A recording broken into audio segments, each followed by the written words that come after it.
Quiero iniciar saludando a nuestro invitado especial, doctor Silvano Pavón Villamizar, a las personas asistentes al evento, a los que se han conectado y a los que verán este evento a través de las grabaciones de nuestras redes sociales. Un saludo muy especial también a las empresas y personas que hacen posible que estemos cada semana con ustedes. Ellas son la Alcaldía de Cúcuta, el Club Rotario Cúcuta, la Corporación por el Desarrollo Integral de Cúcuta, la Biblioteca Pública Julio Pérez Ferrero, la Floristería Pistilos y los hoteles Casino Internacional y Casablanca. Nuestra actividad de hoy es la 48ª sesión del año 2023 y la 33ª presencial. Es también nuestra actividad número 442 en la vida institucional de 16 años y 7 meses del programa académico, cultural y social de 5 a las 5. Hoy es nuestra última sesión del año y estoy seguro que el presente fue una anualidad de resultados muy positivos. Realizamos el Seminario Departamental de Liderazgo, instalamos los espacios del Día de las Noticias Positivas y de las relaciones intergeneracionales. Editamos y publicamos el 17º libro institucional, Educación y Cultura, Balances y Realidades 2022. Produjimos el libro virtual Semblanzas y Biografías de 150 personajes que han dejado huella en la región norte santanderiana. Y desarrollamos con gran éxito el primer diplomado de la Cúcutaneidad, en el cual contamos con las experiencias de cerca de una veintena de conferencistas relacionados con el municipio de Cúcuta. Creamos un vocablo nuevo, Cúcutaneidad, que indica y refleja el sentimiento arraigado por los símbolos patrios y por todo lo que tiene que ver con valores y principios cucuteños. Solicitamos ampliamente su incorporación al léxico de los habitantes de Cúcuta y el extenso y excelente grupo de asistentes al diplomado han seguido trabajando en diversas actividades culturales. Hoy, 13 de diciembre, la Fundación Cultural de 5 a las 5 se complace presentar al eximio historiador norte santanderiano, doctor Silvano Pavón Villamizar, con su conferencia Antonio Nariño y la constituyente de Villa del Rosario, preludio de su fallecimiento hace 200 años. El doctor Silvano Pavón Villamizar es natural de la ciudad de Pamplona, norte de Santander, historiador de la Universidad Industrial de Santander, UIS, estudio de maestría internacional en historia de la misma universidad, documentalista, paleógrafo y formador de archivistas, consultor del Estado en materia de gestión documental e implementación de ley de archivos en Colombia, recuperación y organización sistemática de archivos acumulados históricos, dedicado a la investigación y recuperación del patrimonio histórico documental y cultural del nororiente colombiano. Se ha desempeñado como director y ejecutor de proyectos culturales, como de investigación y recuperación del patrimonio histórico, documental, bibliográfico y arqueológico de la región, las localidades del nororiente colombiano, maestro universitario y formador de presbíteros, como de maestros y docentes en ejercicio, asesor pedagógico e investigativo en educación e historia de las prácticas pedagógicas en Colombia. Como historiador es autor de un crecido número de libros, artículos y escritos de carácter historiográfico, etnohistórico, sociológico y pedagógico, publicados en diferentes medios impresos como digitales. Son reconocidos obras de historia de la ciudad de Pamplona, de la región norte santanderiana como de sus localidades. En pedagogía e historia de la práctica pedagógica es editor y autor de la revista de pedagogía de la Escuela Normal Superior María Auxiliadora de Cúcuta. De nuestro prócer, se debe afirmar que Antonio Amador José Nariño y Álvarez del Casal, más conocido como Antonio Nariño, murió hace 200 años, a la edad de 58 años. Él fue un ciudadano político y militar que participó en las labores de la independencia del virreinato de la Nueva Granada, junto a Pedro Fermín de Vargas, Francisco de Miranda, José Cortés de Madariaga y Eugenio Espejo. Se le considera precursor de la emancipación de las provincias americanas del Imperio Español. Realizó la primera traducción para la América Española de la Declaración de los Derechos del Hombre y del Ciudadano en el año 1793. Fue el tercer presidente de Colombia. De la constituyente de Villa Rosario y de la extraordinaria participación de Antonio Nariño, el doctor Silvano estará desarrollando estos temas con lujo de detalles. Señoras y señores, favor tomar atenta nota de las experiencias de nuestro conferencista y preparar sus preguntas e inquietudes. El doctor Pavón la responderá una vez termine su disertación. Muchísimas gracias. Muy buenas tardes para todos. Muchas gracias, doctor Patrocinio, por la invitación a este encuentro. Muchas gracias también por sus palabras, por su presentación. Vamos a trabajar más que el personaje, una época. Los historiadores asumimos el pasado con un propósito extraordinario y es comprender ese pasado. Digamos, no hacemos la aproximación a un personaje o a sus hechos con la perspectiva de loarlo, engrandecerlo o minimizarlo. Lo hacemos con el objetivo de comprender mejor una época. O sea, es su contexto y su época el mayor interés. Les digo esto porque ese es el oficio del historiador, en realidad. Por otro lado,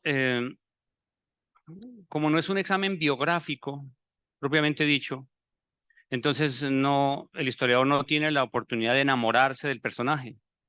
Y si uno no se enamora del personaje, entonces tiene la facultad de ver con claridad las buenas y las no tan buenas del personaje. Y un tercer elemento es que son sus contemporáneos la clave. Entonces, mi aproximación está por el lado de los contemporáneos. Estoy siguiendo un texto del doctor Armando Martínez Garnica, que hace la trazabilidad histórica, o sea, el recorrido histórico del personaje. Él sí examinó las biografías y demás. Yo voy más bien a las tesis que él desarrolla y a aquellos otros elementos que me permiten como hacer una comprensión para ustedes el día de hoy. Bueno, entonces, con esta salvedad, quiero que no estén prevenidos por si escuchan algunas cosas que no coincidan con la historia tradicional. Las hago con toda la claridad disciplinar, puesto que el objetivo tampoco es demoler los mitos. Nariño es un personaje clave en el mito fundacional de la nación colombiana, pero como es un personaje clave en el mito de la nación colombiana, él mismo ha sido hecho un mito. Y la disciplina histórica nos exige depurar las imágenes de ese mito. Bien. Son las 5:30 del día 13 de diciembre del 2023. Pues hoy hace 200 años y 30 minutos, exactamente, que falleció don Antonio Nariño en la villa de Leyva. O sea, es un gran motivo, ¿sí? Los historiadores siguen mucho la valoración de los individuos por sus contemporáneos y también siguen mucho cómo se forjaron las imágenes a través del tiempo, porque tanto los monumentos como los personajes y los mismos hechos son los hitos de la memoria. Y la memoria es fundamental. Por eso los historiadores también nos oponemos pues, a que derriben los monumentos, porque, por ejemplo, tumban un monumento de Colón o de Belalcázar, pues es como buenos o no tan buenos, es como querer negarle a las generaciones posteriores pretextos para la memoria. Los monumentos y los personajes y los hechos que recordamos y conmemoramos, por ejemplo, hoy conmemoramos la muerte de don Antonio Nariño, que jugó un papel extraordinario en el mito fundacional de nuestra nación colombiana. Lo mismo hacen los monumentos en las plazas públicas, invitan a la gente a pensar y a recuperar ese pasado. Y así van apareciendo las versiones sobre esos monumentos y sobre esos hechos y personajes. Pues bien, don Antonio Nariño del Congreso Constituyente de la Villa del Rosario, como preludio de su fallecimiento hace 200 años, es una aproximación a el personaje y cómo fue visto por sus contemporáneos. Esa es la impronta que les traigo. Lo primero, una valoración crítica de la percepción y los imaginarios en torno a su imagen. Una valoración crítica sobre las percepciones que tenemos sobre su imagen, ¿no? Don Antonio Nariño fue en realidad una persona sumamente malquerida por buena parte de sus contemporáneos. Obvio, eso no nos lo cuentan hoy, pero examinando rigurosamente qué decían de él y cómo se confrontaron con él sus contemporáneos, vamos haciéndonos una idea de cómo fue el contexto de su tiempo. Fue confrontado y combatido por sus adversarios políticos, no solo en las legislaturas, sino como gobernante y militar, a punto de ser retado a duelo en una plaza pública en 2 ocasiones, muy sonadas ambas. O sea, era un hombre que, ¿no? Y en la época, aunque estaban prohibidos los duelos, los retaban a duelo. Escoja las armas, busque los padrinos y nos batimos en la plaza. El título de dictador fue el que mejor lo identificó frente a sus conductas de proceder como gobernante, como en sus ideas políticas, tanto por sus arbitrariedades y persecuciones en las que incurrió, como por su baja tolerancia a la controversia de sus pares. Entonces, una de las cosas más complicadas para él es que no escuchara, porque era excelente conversador, sino que muy teso en sus ideas, y entonces no era muy proclive a negociar la contraparte. La expresión patria boba, que fue acuñada por sus contemporáneos en las páginas del Patriota, medio de comunicación donde fue confrontado por el mismo Francisco de Paula Santander, su principal contradictor en toda su carrera política. Nariño no fue precisamente un modelo de respeto a la opinión ajena, de donde se destacan hechos o acciones como la destrucción de la primera Junta de Gobierno Independiente del Socorro, justo como dictador de Cundinamarca. Es que nomás el ascenso a la dictadura de Cundinamarca, que fue producto de un bochinche muy bravo, por eso lo llamaban el rey de los bochinches, porque en un momento en que pues, no había WhatsApp, ni Twitter, ni esas cosas, sino que había que mandar imprimir los pasquines y ponerlos en las esquinas de la plaza, él tenía los medios para hacerlo. Entre otras cosas, vale recordar lo siguiente. Don Antonio Nariño es un personaje de segunda generación en América, hijo de un español, es decir, ellos son parte de una élite administrativa y burocrática del virreinato. Su padre fue el contador de las cajas reales durante muchos años. De hecho, el oficio lo sucedió otro familiar. Él fue una persona muy cercana al virrey. Hace parte de la élite y por el lado de su esposa lo mismo. Entonces, don Antonio Nariño, y por eso le decimos don Antonio Nariño, porque ese fue, o sea, no todo el mundo tiene el título de don. Es una persona muy estimada y muy cercana al virrey y sobre todo como funcionario. Fue regidor, fue alcalde, fue todos los cargos que había que tener. Además tenía prestigio de ser un ejecutivo de buen nivel. A ver, Los historiadores escogemos los temas y problemas, los hechos y personajes no solo por simpatía o interés afectivo especial, sino también por antipatía e interés de equilibrio en la narrativa sobre el pasado. Es decir, el historiador no busca ni loar ni derrumbar personajes. El historiador se aproxima a los personajes y a los hechos, como ya lo dije antes, para esclarecer épocas, que es nuestra misión. No escogemos historiar la vida u obra de un personaje icónico, la administración de tal o cual mandatario, porque sea de nuestra simpatía o nuestro desafecto. Asumimos su estudio porque puede ser pertinente para arrojar luces sobre determinada época o hechos del pasado que ansiamos esclarecer. Es así como, sin proponérnoslo realmente, podemos encontrar que don Antonio Nariño, por mucho, puede considerarse el hombre público más controvertido y combatido por sus contemporáneos. Entonces, eso nos saltó a la mesa, nos saltó ahí. O sea, son los documentos, las comunicaciones, las defensas, sus discursos, eh, tanto que se escribió contra él. Hicimos un balance, por ejemplo, de los contradictores, como don Vicente Azuero, el doctor Vicente Azuero, Diego Fernando Gómez, o sea, en los estrados parlamentarios como frente a sus actuaciones militares y políticas. Está muy claro que hay unos focos de contradicción muy complicados. Todo gran hombre, pues ha sido amado u odiado, merece ser recordado y con ello el contexto de su tiempo. Los historiadores hacemos esa tarea.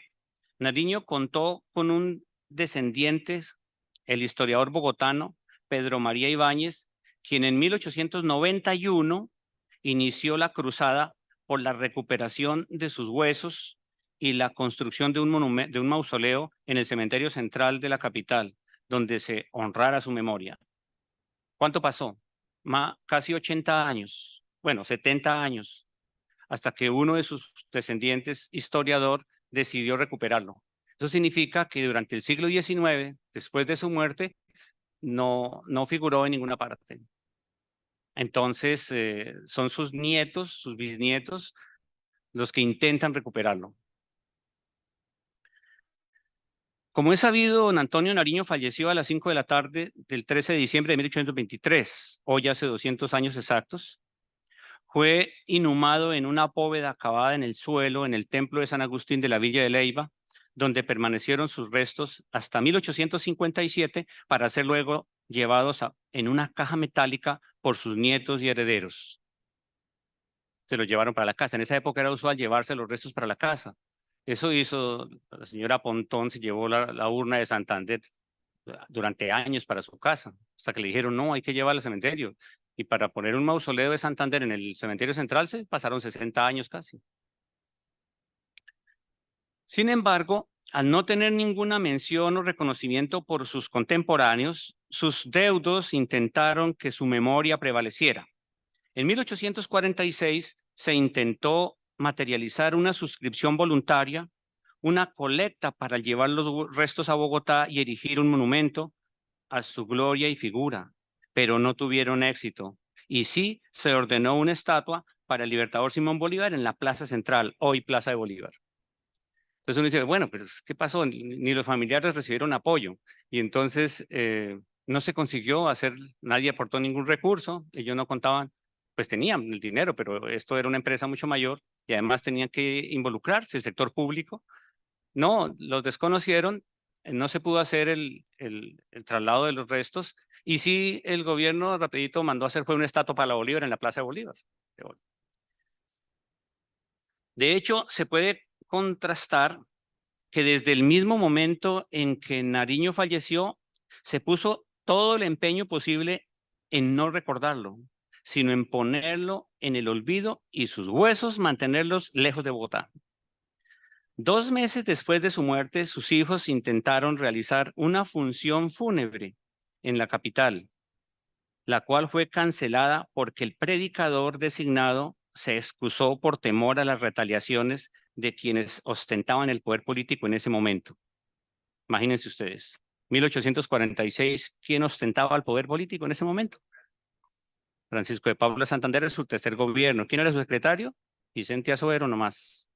Bueno, sí. Entonces, las retaliaciones es una cosa muy complicada porque eso había que mirarlo. ¿Cómo es que el señor se excusa y dice yo no hago la misa, yo no hago la prédica porque la llevo? Entonces, o sea, un oficio religioso, un evento fúnebre, no tendría por qué tener presiones políticas para no realizarlo. Sin embargo, no se realizó.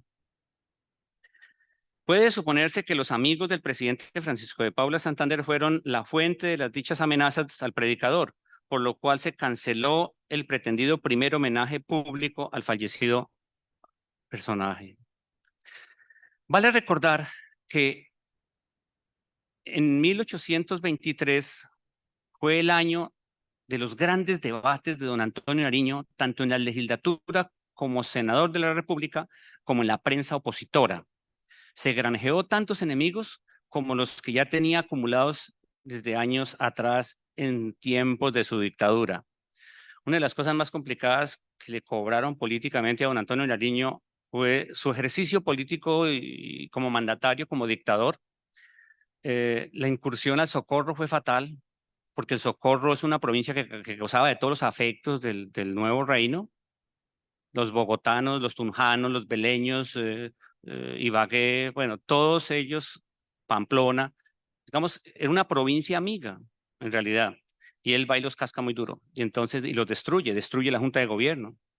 Eso le granjeó el desafecto más increíble. Digamos, ahí sembró unos desafectos terribles que los vino a cosechar justamente aquí en la Villa del Rosario, donde va a encontrar a los jóvenes abogados liberales socorranos, como don Vicente Azuero y don Diego Fernando Gómez. El diputado Gómez fue un opositor tenaz. Y Vicente sí que es cierto, pero porque Vicente era muy cercano a Santander. Ellos manejaron la bancada, ellos manejaron la bancada de jóvenes liberales santanderinos, que por cierto, con una habilidad extraordinaria, porque aquí debo decir algo, si alguien era inteligente, si alguien fue extraordinario para organizar bancadas y procesos electorales, fue Santander. Santander fue tan efectivo y es un verdadero maestro en el tema que, por ejemplo, para poder acomodar las bancadas en el Congreso Constituyente de la Villa del Rosario, se dio el lujo de partir el territorio del Chocó en dos provincias, Novita y Citará, para que aparecieran de esas dos provincias, las más recónditas por allá lejanas, 10 diputados que él necesitaba. Y aquí, en el Congreso Constituyente, su bancada fue súper exitosa, porque además le servían de corresponsales y él estando en Bogotá recibía correspondencia diaria impecable de lo que pasaba aquí. Y además cooptaron dos personajes muy valiosos. Ellos cooptaron al padre, al obispo Lazo de la Vega, y entonces arrastran consigo la bancada clerical. Y eran 12 curas y un obispo. Trajeron también a su bancada al secretario Santa María, el diputado Santa María, que era mexicano, veracruceño, que funge como secretario todo el tiempo. Y aquí tienen a Francisco Soto, que es el único cucuteño que existe en el Congreso. Es decir, Nariño la tiene brava. Él es impedante, serio, poderoso, locuaz, pero tiene una bancada muy, muy complicada aquí. Y son estos jóvenes liberales. ¿Y dónde la va a tener luego? Pues en Bogotá, porque lo primero que hacen ellos es oponerse a que él sea senador. Entonces, cuando se hace la asignación de la primera legislatura para 1823, en el 22 no hay legislatura, la hay en el 23, porque hay que hacer el proceso electoral en el 22, ¿no? Ellos se oponen, pero termina siendo senador de la República por el departamento de Cundinamarca. Bien, algunos de sus enemigos más tesos fueron José María Barrionuevo, que era un militar, quien lo desafió a duelo el 16 de mayo de 1823. Barrionuevo había sido compañero de armas de Nariño, trabajaron los dos en una comisión que les asignó el vicepresidente Santander en 1822 para redactar una legislatura militar para la República. Nariño le instauró una demanda ante el alcalde ordinario de Bogotá, en tanto los duelos estaban prohibidos por ordenanza militar. La verdad, no, ni en la documentación de Nariño, que fue publicada en 1904, ni en alguna otra correspondencia hemos podido saber ese trabajo hizo el doctor Armando Martínez Garnica. ¿Por qué la enemistad de Barrio Nuevo? Tuvo que ser una situación muy crítica para que lo desafiara a duelo cuando ellos trabajaron juntos, tanto como militares como en la comisión que les dio el vicepresidente Santander, porque era una comisión muy importante, redactar un estatuto para las fuerzas militares, porque es que hasta ese momento los militares operaban pues a la de Dios. Yo alguna vez hice un análisis al comportamiento y la conducta de proceder de la campaña de Simón Bolívar en los valles de Cúcuta, y déjenme decirle, las luchas y las contradicciones que Bolívar tuvo con Castillo y Rada fueron por comportamiento militar indecoroso. Y eso no nos lo cuentan. Pero cuando examinamos la documentación, los informes, tanto de Castillo y Rada como los del propio Bolívar, vemos que hay, ¿no? Y la historiografía venezolana declara a Castillo y Rada el enemigo número 1 de Bolívar. Imagínense ustedes eso. ¿Por qué? Porque mientras que Castillo y Rada buscaba el honor militar y ponerle orden al asunto, el otro manejaba mercenarios. Es muy complicado. Y por eso Santander sabía que después de la Constitución del 21 había que gobernar con leyes y había que crear estatutos y reglamentos para todos los cuerpos, y en este caso para el cuerpo militar. Entonces no sabemos por qué la enemistad de Barrio Nuevo tan poderosa que lo desafiara a muerte. Pero no era la primera vez que don Antonio Nariño se veía envuelto en ese tipo de contiendas. En 1821, ¿no?, 2 años antes, el general John de Veré, comandante de la Legión Británica en los valles de Cúcuta, le envió un billete desafiándolo al duelo para restituir el honor mancillado de doña Mary English, viuda del general John Trowell English, a quien Nariño no atendió muy cortésmente la restitución de un dinero que la República le debía a su difunto esposo fallecido en Margarita. Frente a la osadía, impertinencia de este señor, de este lord inglés, porque con esa perspectiva se presentó. Aquí hay una historia que yo he tratado de contar mejor, estaba en el libro de la historia íntima del Congreso. Tal vez es una historia que yo deba sacar del libro. Tengo el libro de doña Mary English, una biografía que le hicieron extraordinaria, le estoy pues, haciendo una traducción. Ya traduje buena parte de los capítulos, porque es que doña Mary English es un personaje muy especial en los valles de Cúcuta, pero le ocasionó a Nariño un problema mayúsculo. Ocurre que cuando Bolívar, a través de SEA y de otros contactos, accede a los empresarios y militares británicos, él le abre el territorio a los británicos. Ellos vienen a invertir sendas sumas porque Bolívar les ofrece el cielo y la tierra. Entonces el general John Trowell English en su propio barco trae unos 10.000 fusiles, trae 1.200 hombres y trae dinero, y le invierte a la campaña un cuerpo de milicia que entró al batallón Húsares de Venezuela, en plena campaña. El problema es que el general John Trowell English, comandante de esa flota, de ese cuerpo militar británico que va a engrosar la campaña libertadora, él enferma de paludismo, de fiebre, y muere en la isla de Margarita.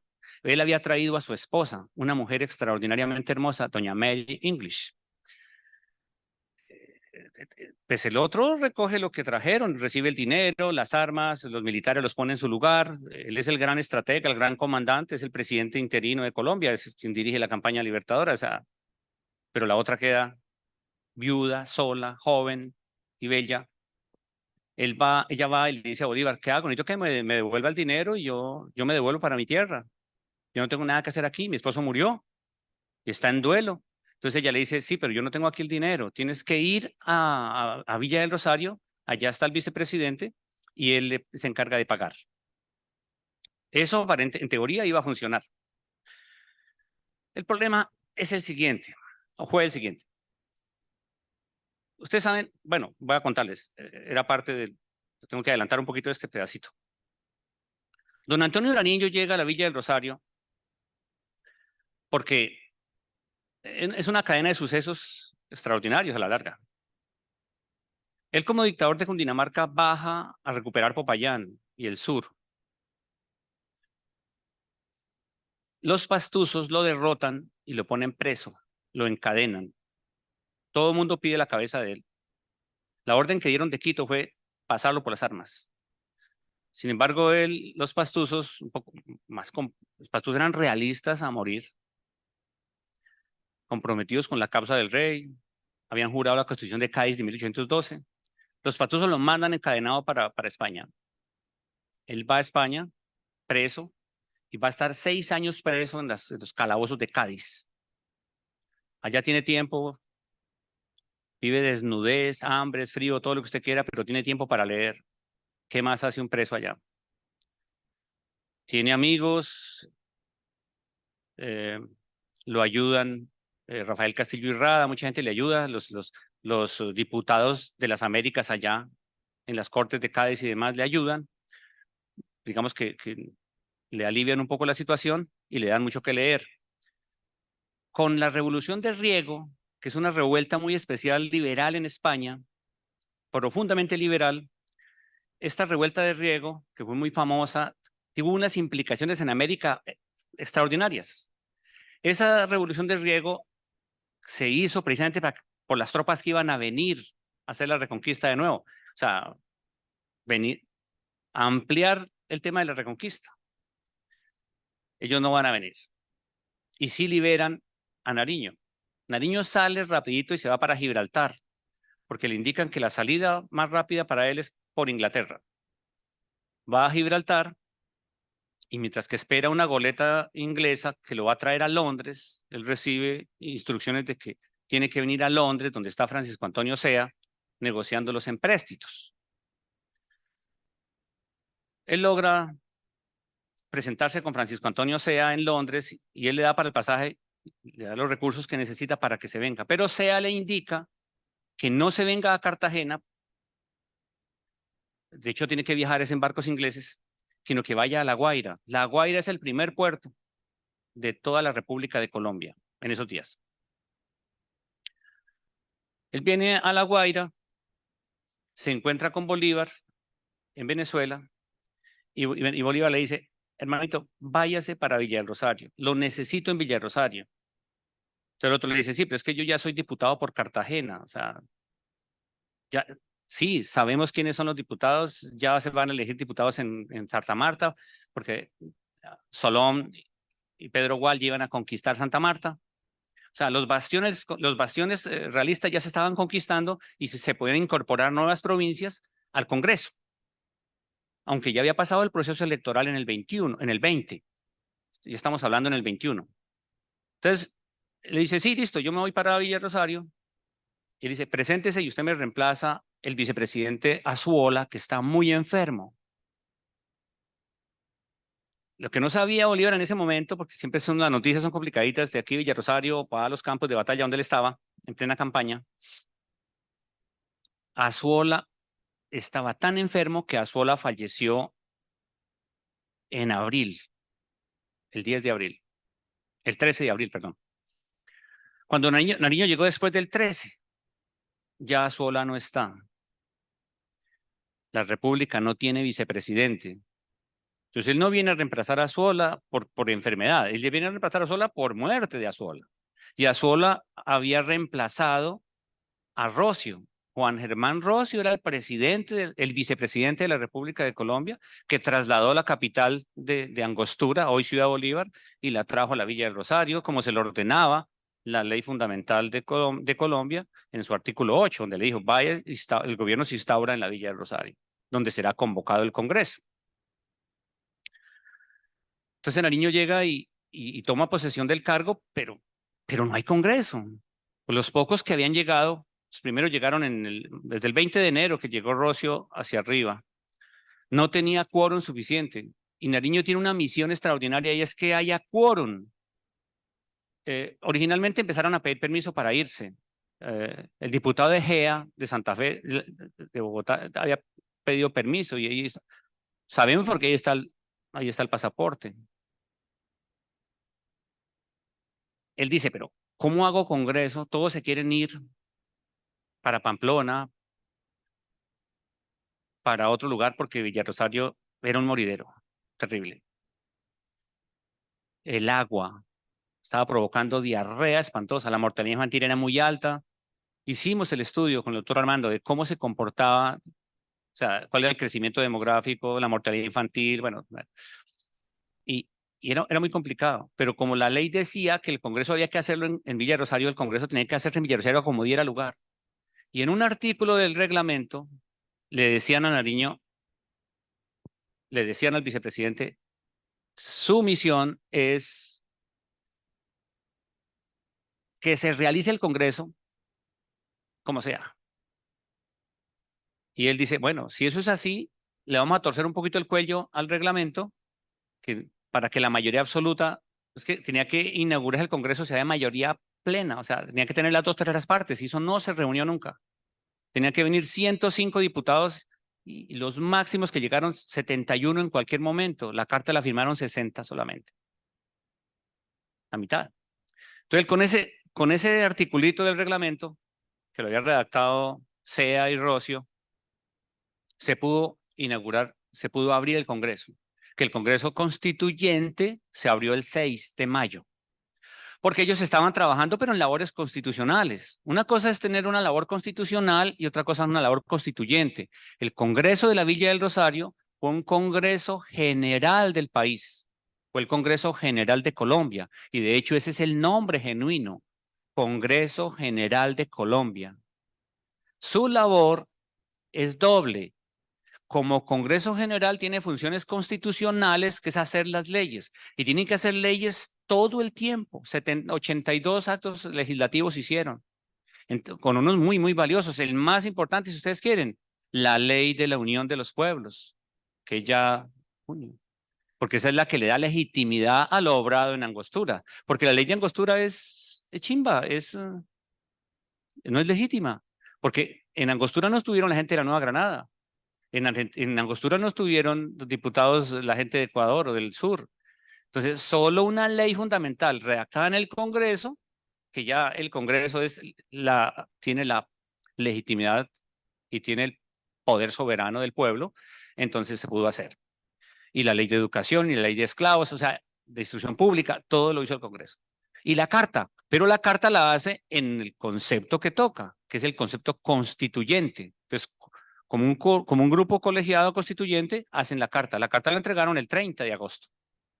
Bueno, entonces eso para, digamos, precisar por qué Nariño viene a la Villa del Rosario.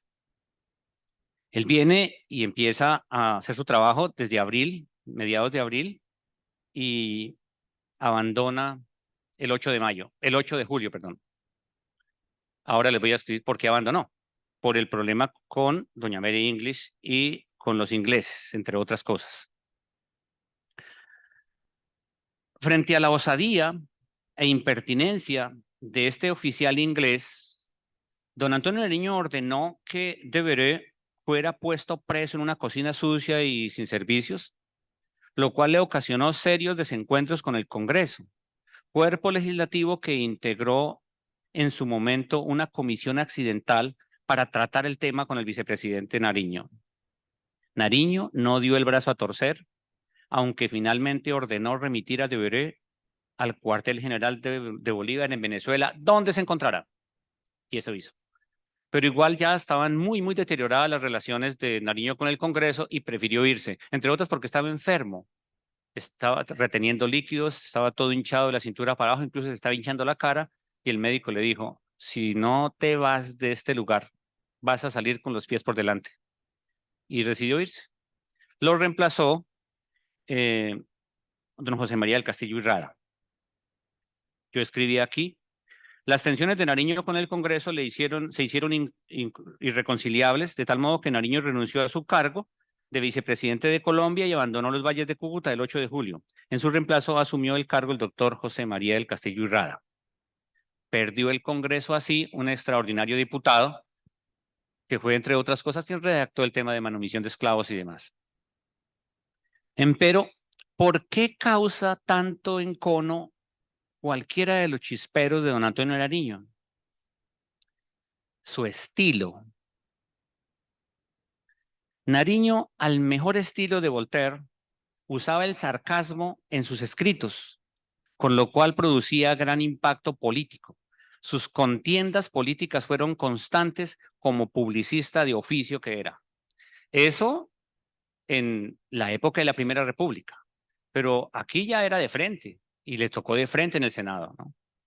En marzo de 1823 publicó Los toros de Fucha, en contienda directa con los redactores de El Patriota, otro periódico, quienes lo habían toreado. Tenía que responder a aquellos muérganos que habían pullado el toro al reprocharle su postura federalista cuando años atrás, en 1811, en La Bagatela, había defendido el centralismo en tiempos de la patria boba. Mire, ese fue un detalle extraordinario que le cobraron muy duro. Ustedes van a decir, pero ¿cómo así? Sí, don Antonio Nariño, cuando se presentó, cuando dio apertura al Congreso, él trae un modelo de constitución. Él no perdía el tiempo. Además, era ávido y extraordinario lector. Él les traía un proyecto. En esa época no se legislaba artículo por artículo, se hacían proyectos constitucionales y se discutían. Entonces, allí, que por cierto, la Constitución de 1821, el proyecto que se impuso, el que redactaron los jóvenes liberales. Nariño les trajo su propio proyecto y el día de la apertura del Congreso, el 6 de mayo, ese día él hace algo muy hermoso que yo he contado en varios encuentros, y es que por primera vez se escucha en los ámbitos políticos y legislativos de estas tierras quién tiene la soberanía del poder. Ese día Nariño les toma juramento a los diputados y les pregunta a ustedes que tienen la soberanía del pueblo que se les ha otorgado en un proceso electoral diáfano y directo, ¿ustedes van a tener la grandeza de asumir ese mandato? Y los otros les dicen que sí. Entonces, es el mismo Nariño el que se encarga de instaurar en Colombia el efecto claro de la soberanía del pueblo. Cuando se hace de verdad, se materializa la inversión del poder tradicional. Recuerden ustedes que en la monarquía absoluta el poder es descendente, viene de Dios. Aquí ya el pueblo, en una democracia, es donde reside la soberanía y el poder va a ser ascendente. Eso tiene una simbología y un valor extraordinario en el camino hacia la modernidad. Pues bien, el doctor don Vicente Azuero, bueno, él no le decimos don, solamente doctor Vicente Azuero, Plata, publicista liberal, pertenecía a la bancada de jóvenes liberales muy cercanos a Santander. Era uno de los más enconados contradictores de Nariño en El Patriota. Pero Nariño creía que detrás de este señor estaba la mano peluda del vicepresidente Santander. O sea, él no le daba todo el crédito a Azuero, pero la verdad es que Azuero era el personaje. Claro que Vicente le contaba todo al otro, pero digamos, ahí no vemos a Santander directamente atizando el asunto. Más bien le tocó conciliar. La contienda escaló hasta el Palacio de Gobierno, de tal modo que Santander lo citó ante el Consejo de Ministros para que dijera en qué se estaba coartando la libertad de prensa. Ustedes recordarán que la libertad de prensa fue uno de los puntos claves en la Constitución, uno de los puntos más mejor pensados, mejor redactados. Por eso es que la libertad de prensa es tradicional en Colombia. En Colombia no se puede coartar la prensa. Eso que pasa por ahí en estos días con el gobierno actual y esos empellones contra la prensa, no es por lo que diga la FLIT. No, es que en Colombia hay una tradición constitucional y en Colombia la prensa se respeta. No sé hasta dónde y cómo sigan las cosas de aquí en adelante, pero porque estamos en un momento más o menos similar al de esta época. Alguien dijo por ahí, Nariño era el Petro de la época, pero esto es un presentismo y un anacronismo a la vez. O sea, en términos historiográficos no lo decimos, por supuesto. La contienda subió hasta el Palacio y Santander tenía que preguntarle directamente al senador. Pues ese senador más respetado, senador más antiguo, tiene 50 y pico de años. Él tenía que preguntarle directamente por la paz de la República. Él le invita a Nariño como senador de la República y le dice, venga y nos dice aquí en el Consejo de Gobierno qué es lo que estoy haciendo en contra de la prensa. Y Nariño le responde, no señor, yo no tengo nada contra el gobierno. No es el gobierno el que está coartando la libertad de prensa. son estos otros guaches, ¿no? Entonces, Nariño no le hace cargos al gobierno, no es al gobierno el que está atacando, pero no redujo la fuerte animosidad que Azuero le prodigaba en la contienda, y la contienda continuó. La pluma irónica del doctor Azuero corrió sin control en el Patriota. O sea, no hubo tales pases. Originalmente se iba a presentar lo que ellos llamaron allá un armisticio, pero no hubo tal armisticio.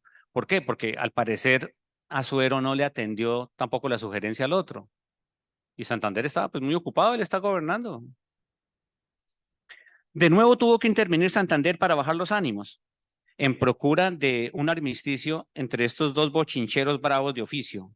Pero nada, Nariño desconocía los esfuerzos del gobierno y Azuero le hostigaba por los doblones que se había traído de Cúcuta, o los 18.000 pesos que se hizo pagar como indemnización, o los 92.000 pesos de la caja de diezmos. A lo cual Nariño le replicó calmo pero contundente, reivindicando su estatus como viejo general, al tiempo que trató a Azuero de ser un simple quidam. Esta palabra es muy poderosa. ¿Cómo suena? Quidam. Eso en palabras de hoy, un don nadie. Trató a Azuero de un don nadie. Pedía la paz eterna para él y para la República. Le llegó la de él. Justo el 13 de diciembre de ese mismo año de 1823, mas no a la República. El 14 de mayo de 1823 leyó el general Nariño ante el Senado de Colombia su defensa pública sobre las dudas de su gestión en la Villa del Rosario de Cúcuta, vertidas por Vicente Azuero y Diego Fernando Gómez, el famosísimo diputado Gómez de Socorro. Ambos abogados liberales oriundos de la provincia del Socorro, quienes le habían opuesto quienes se habían opuesto a la designación de Nariño como senador por Cundinamarca. Ellos habían hecho un debate muy duro para evitar que él fuera asignado como senador. Pero a Nariño lo recetaban muchísimo. Le aducían inhabilidad por ser deudor de 80.000 pesos a la tesorería desde 1794, cargo que Nariño desvirtuó con documento en mano, aclarando que su prisión y embargo de sus bienes fue a causa de la publicación de los derechos del hombre, para aquel momento un delito de lesa majestad. Bueno, aquí sí se la ganó Nariño. ¿Por qué? Porque en realidad ellos lo acusan de haber defraudado el fisco, porque él era el director de impuestos. A él lo puso preso el oidor Payanés, no por la plata. Lo puso preso por la publicación, acusándolo de traidor y de lesa majestad, de un delito de lesa majestad. Pero don Antonio Nariño no se iba a dejar amilanar. Era un bochinchero de miedo, de tal modo que se defendió con letal veneno, mostrando que los pillos eran ellos, decía Gómez y Azuero. Cuando se tomaron la capital, decía Nariño, cuando entraron los ejércitos de la República a la capital, después del triunfo en los campos de Boyacá, se hicieron cargo de la Junta de Secuestros. Sí, Vicente Azuero Vicente Azuero fue quien se hizo cargo de la Junta de Secuestros. Y ellos, le pregunta Nariño, se tomaron la ropa y lo que encontraron. ¿Acaso a ustedes les abrieron alguna causa por encontrarlos pillando? Recuerden que las tropas mandadas le demandaban a la Junta de secuestros, fundamentalmente ropa y material de intendencia. Esta es una historia muy bacana, pues, ¿no? El ejército no tiene ropa, andan descalzos. Fíjese que hasta las señoras tuvieron que sacrificar parte de la ropa recién bajaron del páramo, pero después ellos tienen que buscar la ropa. Y una de las prácticas que se usó mucho fue en los caminos donde los españoles se los encontraban huyendo como fuera. Lo primero que era descargar los baúles y les arrancaban la ropa, toda la ropa de lo que fuera. Y todo lo que fueron confiscando fue básicamente ropa, que había que vestir las tropas y los nuevos reclutas había que vestirlos también. Entonces, esa fue una de las grandes demandas. Y Nariño los acusa de que ellos forzaron incluso las bodegas donde estaban los bienes secuestrados y que pronto terminaron muy bien vestidos. Es decir, que ellos pillaron para vestirse y tener buena plata. Que cuántos se embolsillaron ellos como secuestres, les dice Nariño. O sea, allí era, me imagino que eran unos alegatos muy bravos allá. Bueno.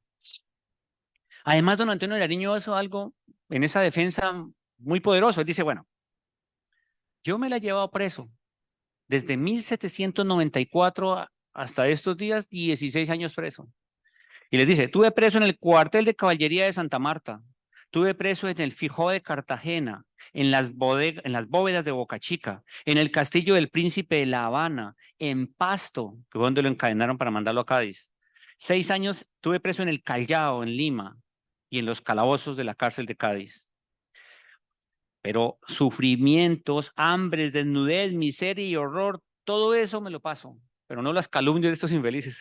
¿No? O sea, él dice, no, ¿quién? ¿No? Y en efecto sí, no creo que otro personaje igual haya sufrido tantísimo en el camino al nacimiento de la nación. A él se le puede reconocer perfectamente todo el sacrificio que sí fue por amor a la patria, desobediencia fundamental al Estado y por sus bochinches. Digamos, él es un instigador y formador de problemas que fue como una estrategia para conducir a las grandes ilusiones. Nariño es el paladín de los chisperos santafereños y el azote de los espíritus conventuales, lo reconocían. El jueves 19 de septiembre de 1811 publica en la Bagatela una edición extraordinaria que llamó Noticias muy gordas. Eso desató un extraordinario motín con sus paladines, con sus compañeros de bochinche, Jorge Tadeo Lozano y otras, para quitarlo, para quitar el poder al presidente que estaba en ese momento. Él fue amado y reconocido por algunos, pero odiado y repudiado por muchos. En tiempos de la dictadura de Cundinamarca lo llamaban Antonio I, lo cual es una imagen pues muy tenaz. Antonio I, ¿eso qué es? ¿No? Un monarca, ¿no? Lo llamaban dictador. Hay otro que es muy simpático, el César Cundinamarqués, porque le encantaba andar a caballo recorriendo caminos frente a las tropas. Lo calificaban de ingrato, traidor, genio malo. Pues era un apodo terrible, pues un calificativo, ¿no? Pero fundamentalmente bochinchero. Ahora, ¿cuándo inició el culto a Nariño? Pues aquí dejémoslo en el momento, en el contexto. Ahora miremos qué ha hecho la historia. Es decir, va a hacer pero no abusar del tiempo, pero voy a hacer aquí un apunte del sentido de la historia. O sea, la historia no la hacemos porque sí. La historia es para nutrir la espiritualidad colectiva. La historia es para revisar las columnas que sostienen la nación actual. La historia es para empoderar incluso el camino hacia el desarrollo futuro, una historia comprometida, tipo Joseph Fontana, que es que hoy aprendemos de los errores, hoy aprendemos del pasado y de nuestros mayores para ver cómo es que tenemos que buscar el futuro, ¿sí? Ahora, esa expresión de que la historia hay que saberla para no repetirla es incorrecta, es falsa. La historia se repite aún sabiéndola, aún conociéndola, todo el tiempo. Miren y verá. Siempre termina haciéndose lo que no debió hacerse. Ya sabíamos que no debía hacerse, pero hay necios que repiten todo el tiempo. Y estamos justo en esta época, en la época de la insensatez y una cosa muy terrible. Estamos asistiendo a una época que estamos en la era de la estupidez. Y la historia tiene que cobrar importancia frente a la era de la estupidez. ¿Qué significa ser estúpido o qué es una estupidez? Una estupidez es una acción ejecutada por alguien, ¿sí? En la cual le hace daño a los demás y a sí mismo al mismo tiempo. Eso es una estupidez. Y una estupidez política es una decisión o una alocución que hace alguien donde le hace daño a la nación, pero le hace daño al mismo quien la emite, es decir, al mismo gobierno. Un ejemplo clarito es estos días un ministro diciendo típicas estupideces. Daña no solamente al gobierno, sino que le hace daño a la sociedad y genera una desazón suprema. ¿Sí? Afecta la gobernabilidad y demás cosas. Pero, no. De hecho, hay una teoría sobre la estupidez. Entonces, yo diría que una forma de protegernos un poco de la estupidez es con una buena historia. ¿Sí? Bueno. ¿Cuándo empezó el culto a Nariño? Fue a principios del siglo XX, cuando se construyeron buena parte de nuestros héroes, todos. Y entonces aparecen próceres, mártires, libertadores y padres de la patria. Y falta uno, los precursores. Y ese es en singular. Y ahí viene un problema, porque ¿quién puede merecer el título de precursor? Alguien que anticipa un mensaje, alguien que piensa un futuro y es capaz de plantear un mensaje y un camino para llegar. ¿Cuál es el gran precursor que usted puede tener en la historia de la humanidad? Por lo menos occidental. Juan el Bautista. Y a lo sumo Miranda en América. Pero ahí paramos de contar. Porque si es por enunciar una nueva, como la anunció Jesús, o como lo anunció Juan, o como lo planteó la gran mente extraordinaria de Francisco de Miranda, que pensó una gran nación americana desde el sur de los Estados Unidos hasta la Patagonia, que finalmente realiza Bolívar, en la mente de Bolívar se realiza, pero muy, muy restringido, en lo que él alcanzó, la República de Colombia, en Angostura, que es el sueño de Miranda restringido en la mente de Bolívar. Entonces ahí sí precursor, Miranda. Pero veamos, héroes. Los héroes son por grandes hazañas de grandes prohombres o promujeres que son capaces de hacer una acción extraordinaria que se convierte en mito y leyenda. Ahí no entra Nariño, por supuesto. ¿Qué es un prócer? Un prócer es aquel que se comprometió con todo su esfuerzo y sacrificó todo lo que había que hacer para lograr algo. Camilo Torres, Francisco José de Caldas, pero tiene que ser extraordinariamente bueno en algo. Camilo Torres, el primer abogado del Nuevo Reino. Francisco José de Caldas, el primer científico. O sea, ellos les caben esos títulos. Mártires, Atanasio Girardot, Policarpa Salabarrieta. Y bueno, las tenemos por todas partes, pero hay una razón para ser mártir. ¿Por qué? Porque sacrificó su vida por una causa, en un evento específico. Libertador. ¿Quién? Simón Bolívar. No, no lo decimos en plural. ¿Le dieron el título cuándo? Cuando salió de Cúcuta, de los valles de Cúcuta, en la campaña admirable, en Mérida. Hizo libertador de Venezuela. Después ya se les dijo libertador para todos. Padre de la patria. ¿Quiénes son los padres de la patria? ¿Quiénes serían los padres de la patria? Francisco de Paula Santander, Simón Bolívar, los constituyentes. Y de pronto no todos, pero sí estamos en deuda los historiadores y la historia misma en reconocer unos padres de la patria extraordinarios. Yo pondría el obispo Lazo de la Vega, pondría el ciudadano Peñasver, venezolano, pondría, gústenos o no, fogosos, pendencieros, pero hicieron su trabajo. Vicente Azuero, pues los senadores, los diputados. O sea, quienes fundaron la nación. Ellos son, entonces, los padres de la patria. Ahora, y aquí sí perdónenme, pero esto es una postura no, digamos, crítica de la historia. Ustedes pueden controvertir, ya, y eso sería muy bueno. Nariño no lo podemos llamar precursor porque él no anunció nada. ¿Desobedeció? Sí. ¿Se insubordinó? Claro. ¿Formó bochinches? Todos. ¿Armó trifulcas? Las que quiera. ¿Y se hizo muchos enemigos en su tiempo? Claro, le sobraron. Pero no anunció el devenir de un momento que alguien esperaba. Él mismo no sabía qué venía a pasar después. A propósito, por aquí lo escribí, sí, lo dejo para su momento. Nada de lo que sucedió ni planteó a la luz de la crisis de la monarquía permitía anunciar qué pasaría después. Tan así es que en la crisis de la monarquía todos fueron realistas. Todas las juntas juraron lealtad al rey. Todas las juntas, todas, incluida la del 20 de julio de 1810, la del 4 de julio en Pamplona, todas, la de Cali es extraordinaria, todas juraron lealtad al rey. Fueron juras de lealtad al rey, todas las juntas.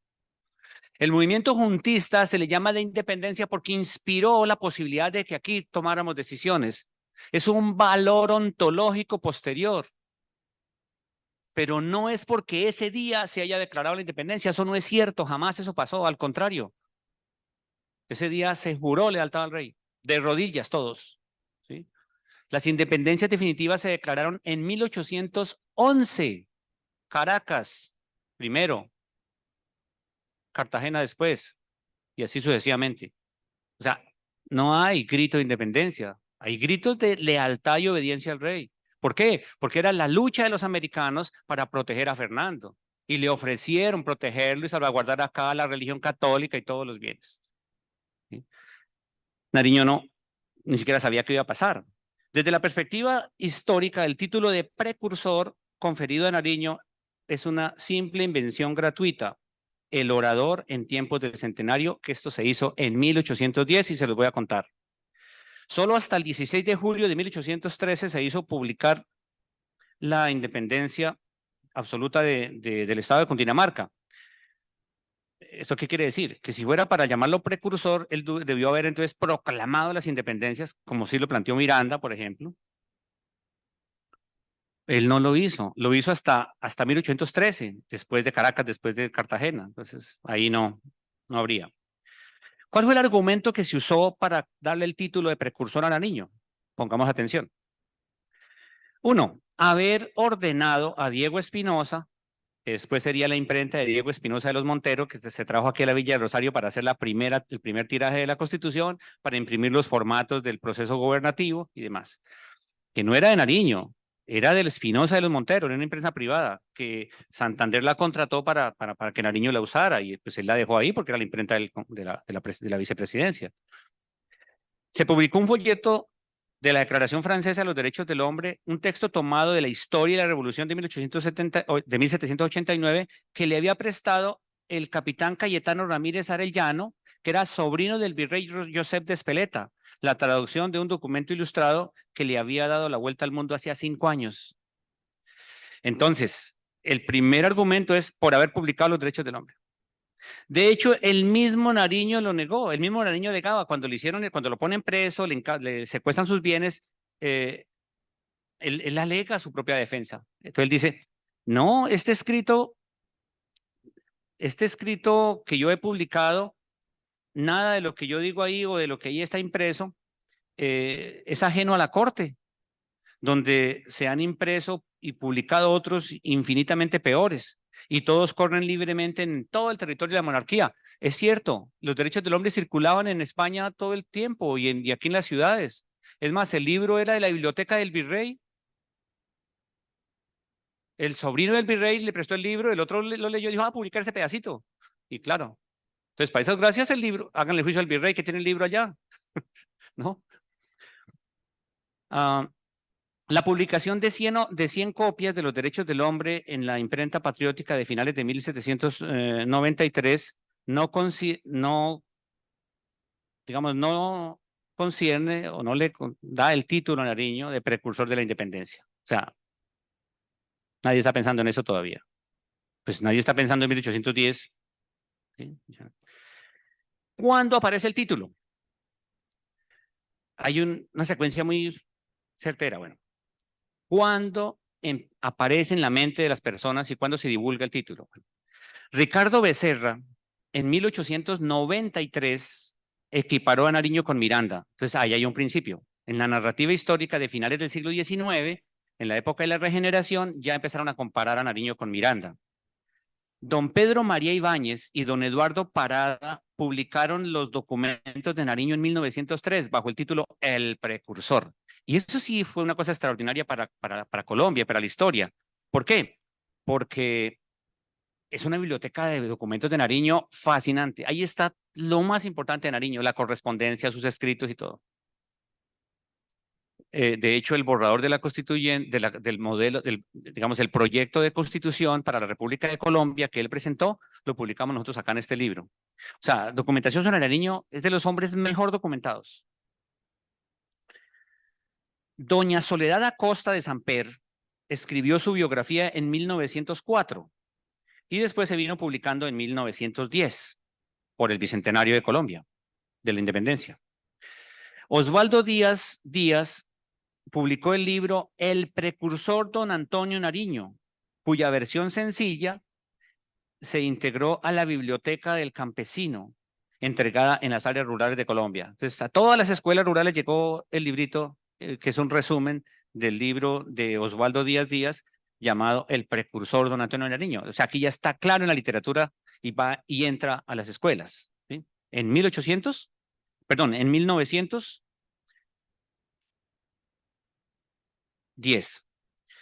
En 1910, Wenceslao Ibáñez Nariño y Manuel Sáenz Nariño llevan los huesos a Bogotá, a la Capilla Catedral Metropolitana, donde sí se le hace un mausoleo, pues bien, pues digamos más robusto, más. O sea, no se hizo en la plaza, no se hizo en 1846 que se quiso, pero aquí ya ellos sí lograron en 1810 llevarlo a donde hoy está, en la catedral, en una de sus capillas.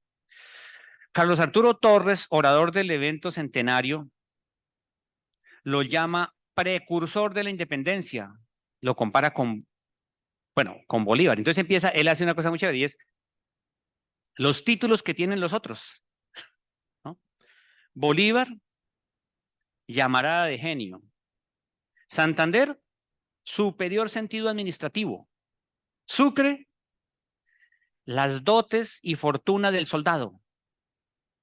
Pero dice el autor, ninguno de ellos supera a Nariño en grandeza y carácter.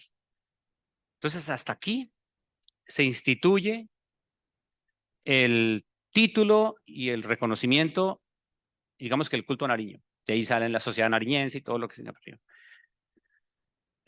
Termino haciendo un pequeño balance que le hizo el doctor Armando Martínez en una ficha muy bonita de cómo estaban las generaciones de los coterráneos, de los contemporáneos de Nariño. Porque este esfuerzo que hacemos en el conocimiento de Nariño, en la aproximación a Nariño, es cómo lo vieron sus colegas, cómo lo vieron sus contemporáneos. No como lo hacemos hoy. Pero a un maestro de historia, ¿qué le decimos hoy? Y así, a un maestro de historia, hoy le decimos lo siguiente.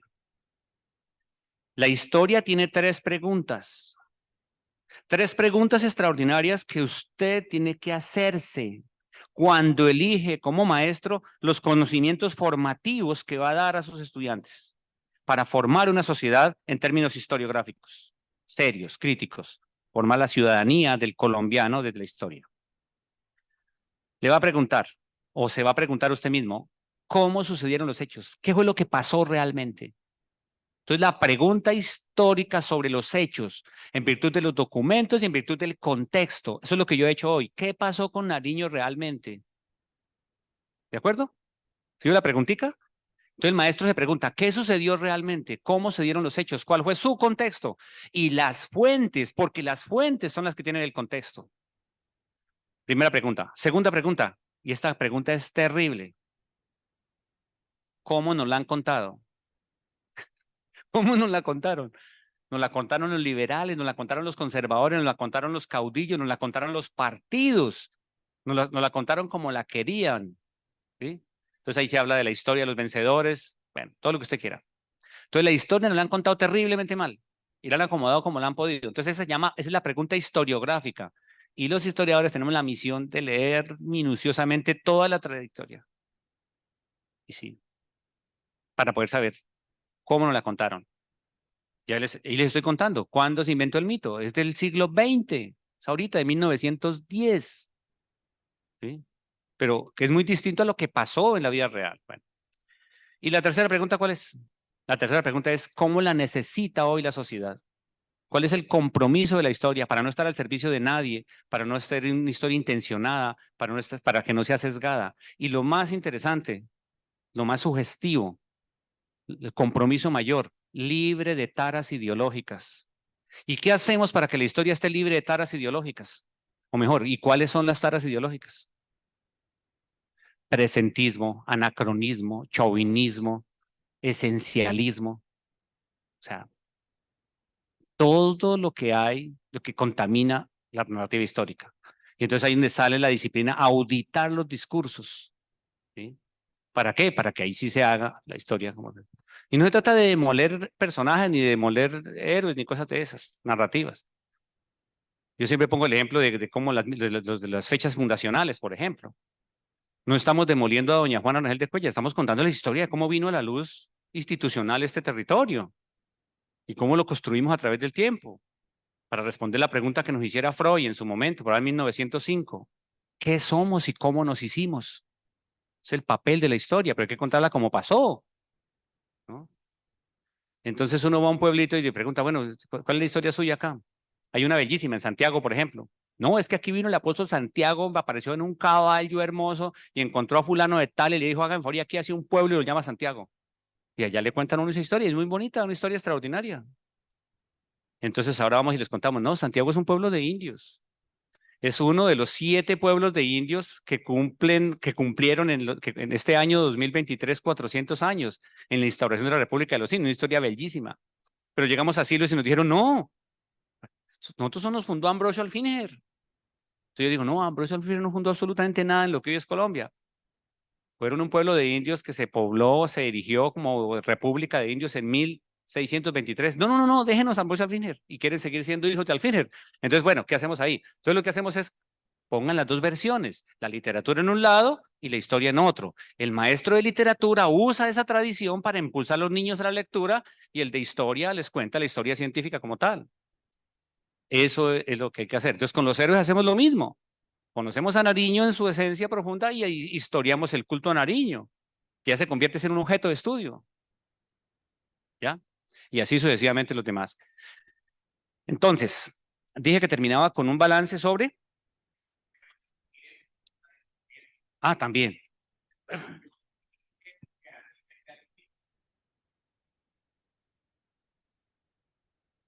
Finalmente, las cosas suceden porque hay personajes que hacen que se logre.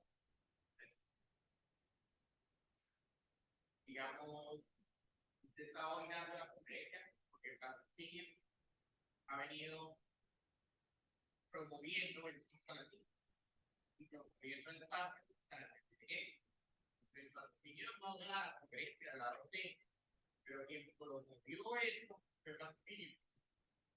Entonces, ese es el éxito de la vida.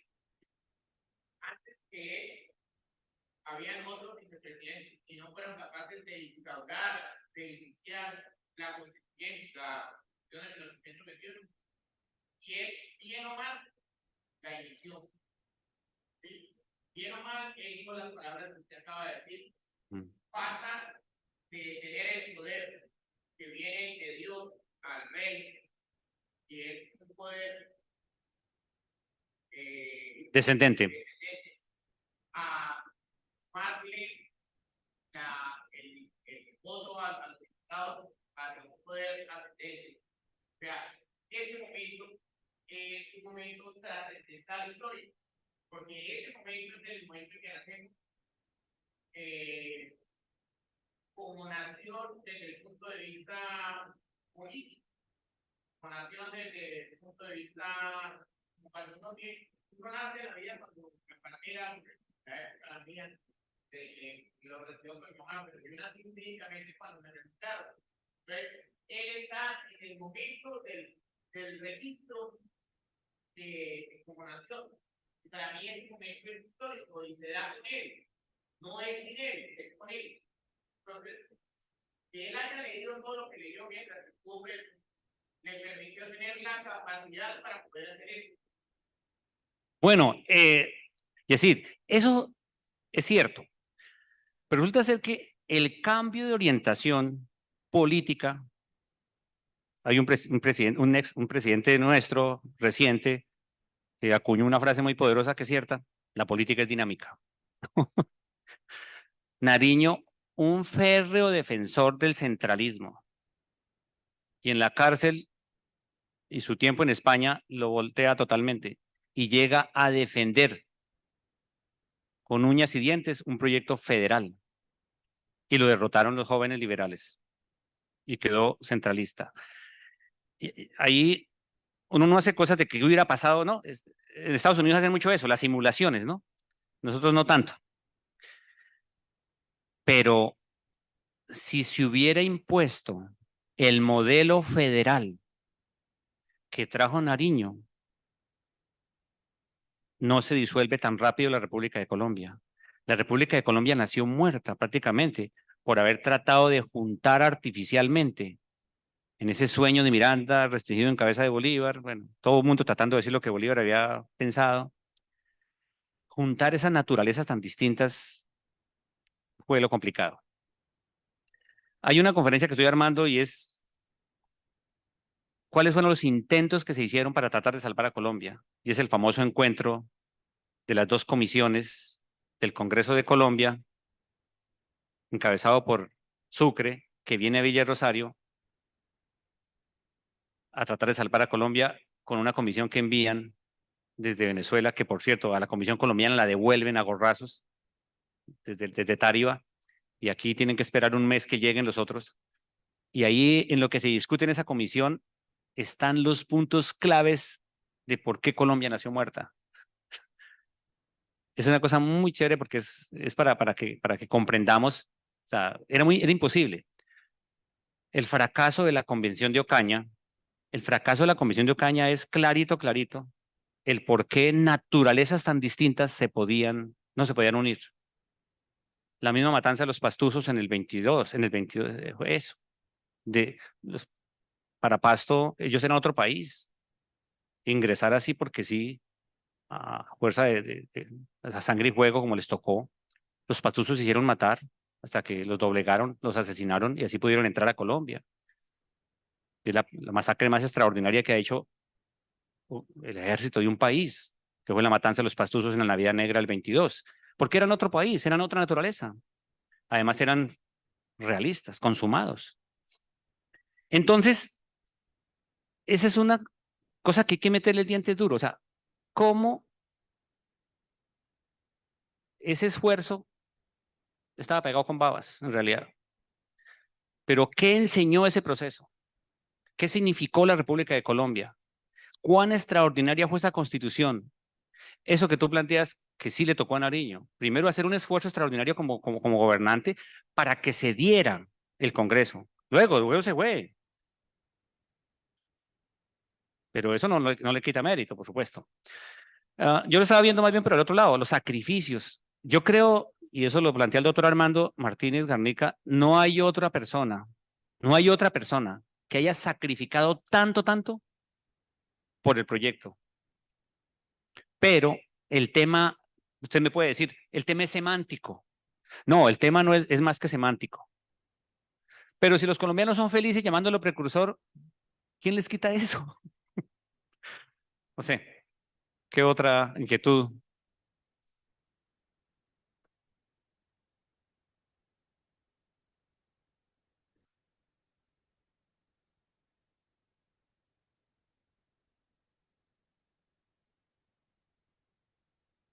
El primer colombiano se llama Francisco de Paula Santander, y por mucho. Y ahí sí hay 99 razones. Sin asumir el camino del culto.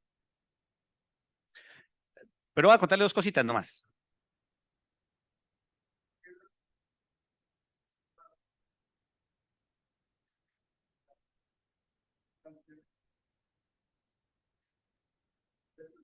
Bueno, se la voy a contar. Una de las hipótesis que tenemos nosotros, que la estamos demostrando, es que a Colombia le ha hecho muchísimo daño la historiografía venezolana. Es más bien por cortedad de la historiografía colombiana. Pero eso está cambiando. La historiografía colombiana tiene que sacar adelante una narrativa mucho más poderosa que sea capaz de demoler el impacto de la historiografía de los cultos, del culto a los héroes y de la historiografía venezolana. Esa es una razón. Y la otra es porque todo el mundo es patriotero y el mito fundacional se hizo a través de los héroes. Y ahí sí tiene una imagen mucho más poderosa Bolívar. Y en la historiografía venezolana se inventaron el desafecto entre los dos, que entre otras cosas es falso. No hubo desafecto entre los dos. Eran cómplices, hasta en mujeres y en todo lo que usted quiera. Cómplices. Santander le besa los pies a Bolívar en cualquier terreno. Le salvó la vida más de una vez y demás. Los grandes chisperos los hacen son sus seguidores, los jóvenes liberales. El fracaso de la Convención de Ocaña es el producto de las pugnas entre los jóvenes liberales tratando de corregir lo que habían hecho, lo que no se hizo, que faltó hacer aquí en la Villa del Rosario, lo intentaron corregir allá, pero era demasiado tarde. Y también Bolívar, pues digamos que boicoteó el Congreso, la convención desde Bucaramanga, y pasa lo que están haciendo hoy los partidos. Eso es de todos los tiempos. Retiró el quórum y se cayó el proyecto de Azuero. Por eso fracasó la Convención de Ocaña. La Convención de Ocaña es el fracaso más estridente que haya tenido la política colombiana en toda su historia. Pero la conmemoran los ocañeros, ¿sí? No pasa nada, todo el mundo conmemora sus cosas, eso sirve. Ahora, señor Patrocinio, es cierto, pero yo empezaría por avanzar en la historiografía de Santander, pero no las biografías repetitivas de culto y del incienso. El tema no es echar incienso, el tema es hacer la historia en los contextos. Y si hacemos la historia en los contextos en Santander, hacemos lo que hay que hacer. Y hay cosas que de pronto no gusten mucho. Voy a contarles algo. Ya les había dicho que Santander era sumamente hábil en lo político, en manejar las bancadas, en manejar el proceso electoral. Él tiene una experiencia y una genialidad. ¿Cómo gobernaba Santander? Reunión en la mañana y reunión en la tarde con el Consejo de Ministros. ¿En qué era un maestro Santander? En redactar los actos administrativos. No es sino leer los actos administrativos. Es más, los secretarios le decían, Su Excelencia, me redacta, es que tengo que ordenar tal cosa. Aquí así, venga, escucha, y él les redactaba los actos administrativos. ¿Cómo sería de hábil que para ser electo vicepresidente, ¿qué hizo la bancada?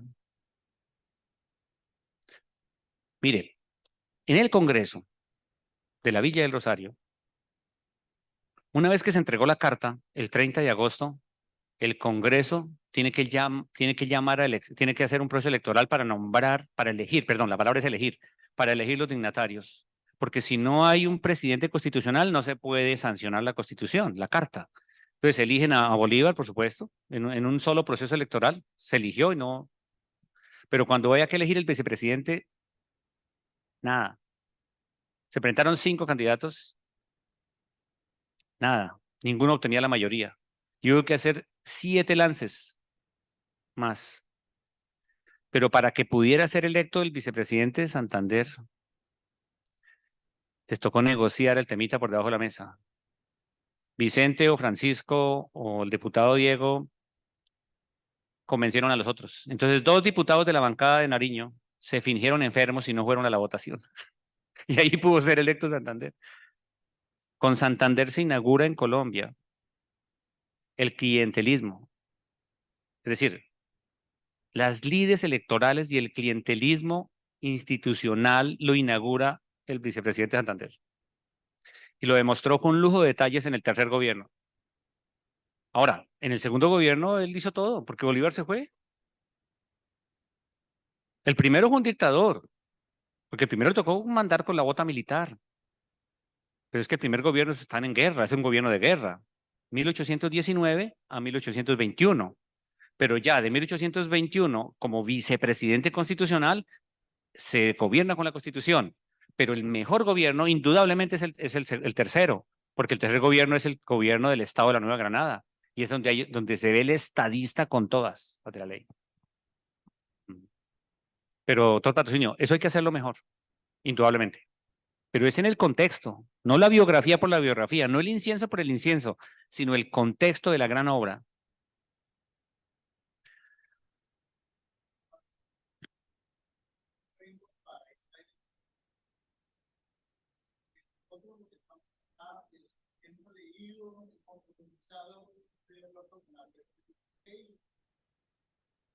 Tenemos el profundo del momento histórico. Y está el profundo. Totalmente yo no puedo tener para llegar a explicar. Tiene una forma muy bonita de contar. La otra, ¿qué voy a hacer? Ahí me salió una pregunta que yo creo de autoridad humana. Es un proyecto para maestros, ya sea universitario, ya sea de normal, etcétera, ha estado ahí. Tiene la pregunta, ¿qué estrategia están utilizando a nivel mundial o a nivel de trabajo para que el muchacho tenga esa habilidad de profundizar y de poner en práctica esas historias reales que dan ahorita ustedes para poder uno llevarlo a la práctica y no tener un país como tener un mundo totalmente desintegrado? Digo, por la parte de análisis, esta parte histórica que tiene el ente de nosotros como maestro. Sí.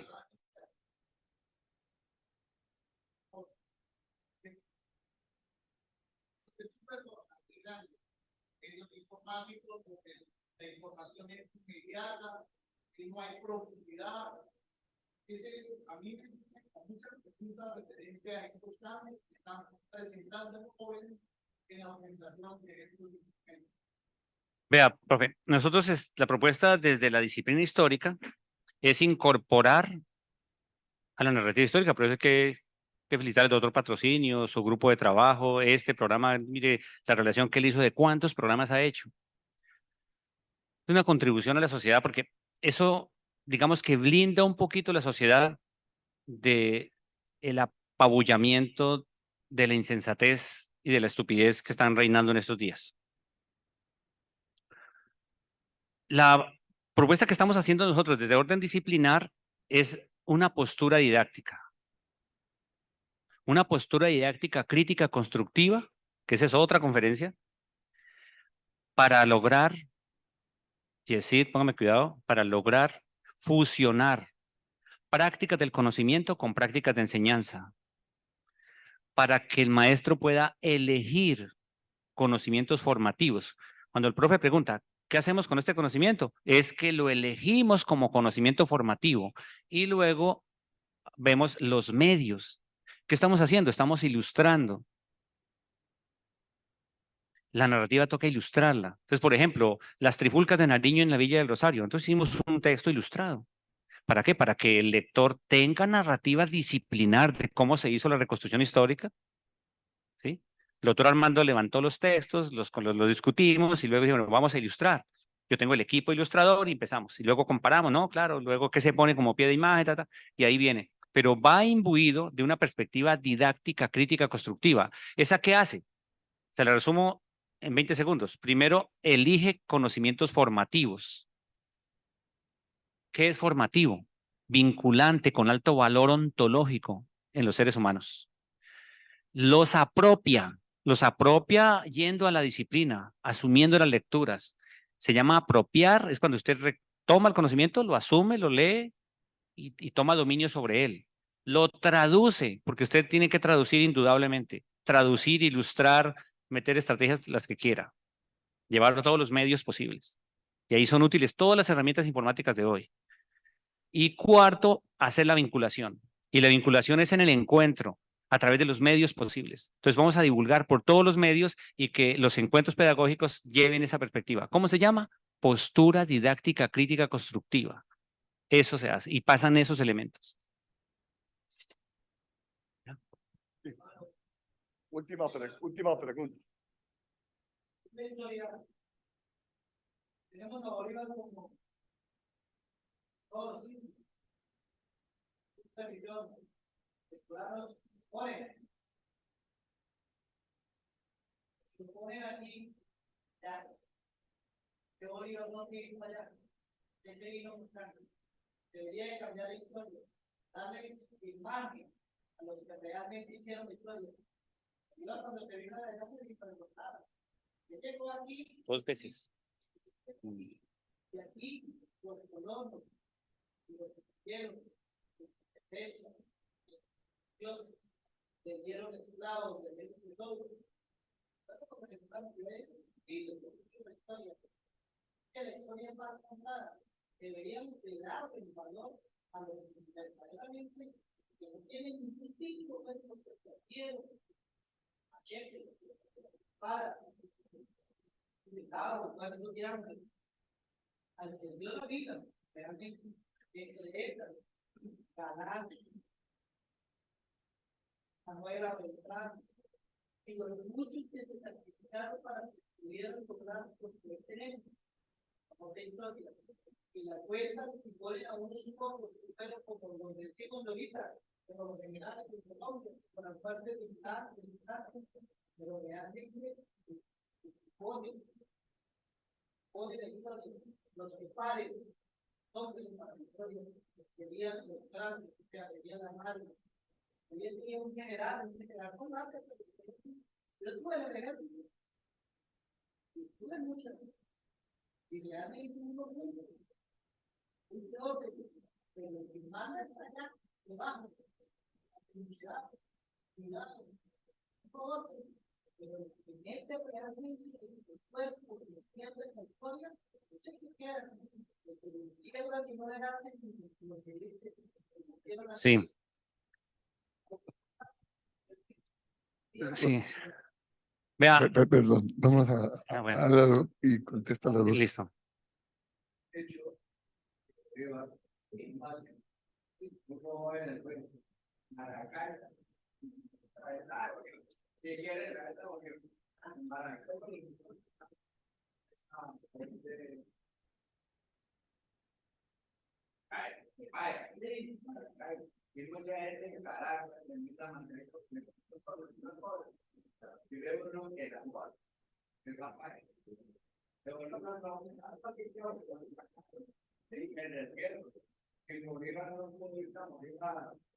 a Venezuela porque nadie lo quería.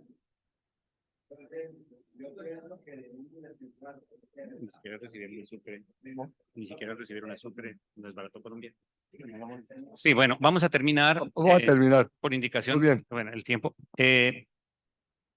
Entonces, las dos intervenciones de ustedes van en un mismo sentido y es que la historiografía venezolana tiene que corregirse para nosotros. ¿Por qué? Nuestra historiografía tiene que hacer mejores discursos frente a nuestros hombres, frente a nuestros héroes y demás. Yo enfatizo mucho en el tema de los contextos de los hombres y los hechos en los contemporáneos y en la limpieza del discurso histórico de taras ideológicas. Y lo otro es en un uso perverso del pasado, porque es que la historia no está al servicio. Cuando veo un político diciendo cosas de historia, da desazón, sí. Entonces, es eso. Estos espacios son los ideales para avanzar en este proceso. Ojalá de historiografía podíamos hablar muchísimo. Por ejemplo, cuáles son las tendencias sobre Bolívar. Aquí tenemos una tendencia todo opuesta, que es la tendencia que instauró Sañudo, José Sañudo, un historiador pastuso, que él encuentra todos los documentos posibles donde pinta lo más negro y oscuro que puede a Bolívar. Pero eso tampoco, tiene que haber un balance, ¿no? Ahora, quien se enamora del personaje hace un culto al personaje y le perdona todos los pecados. Santander tuvo sus pecaditos por ahí muy bravos, como la matanza de los oficiales españoles en la Plaza de Bolívar, en la plaza central de la capital. Que sí, Bolívar mismo allí en Venezuela mandó a asesinar más de 900 personas en 3 días, y hasta los enfermos de un hospital. O sea, el problema es que el culto a los personajes les perdona los asuntos. Una historia diáfana toca contarla en la racionalidad de cada elemento, con las categorías de cada elemento. Entonces, el propósito es que avancemos en historiografía nuestra, muy poderosa, muy crítica, y que la educación nos dé la mano, que los centros culturales nos den la mano en esto y hacer la divulgación como toca. Muchísimas gracias. Excelente. Excelente la conferencia. Excelente ese espacio. se perdieron las gentes que no vinieron de una bonita oportunidad de recordar y de aclarar muchas cosas. ¿Pero hay preguntas? No. No, sí hay gente por las redes, pero no han preguntado nada. Les agradezco mucho la atención a los personas que se conectaron, a usted, mi apreciado doctor, y que tengan ustedes muy buenas noches. Encantado, con mucho gusto.